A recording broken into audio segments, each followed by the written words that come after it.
সূরা আল ফাতিহা। বিসমিল্লাহির রহমানির রহিম।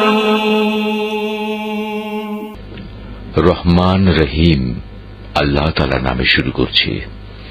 আলহামদুলিল্লাহি রাব্বিল আলামিন আর রহমানির রহিম মালিক ইয়াউমিদ্দিন। সমস্ত প্রশংসা আল্লাহ তাআলার জন্য। তিনি সৃষ্টিকুলের মালিক, তিনি পরম দয়ালু, অতি মেহেরবান, তিনি বিচার দিনের মালিক। ইয়াকা না'বুদু ওয়া ইয়াকা নাস্তাঈন। হে মালিক, আমরা তোমারই বন্দেগী করি এবং তোমারই সাহায্য চাই।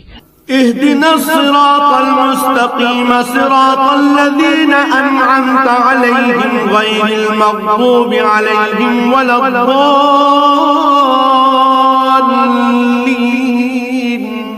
তুমি আমাদের সরল ও অবিচল পথটি দেখিয়ে দাও,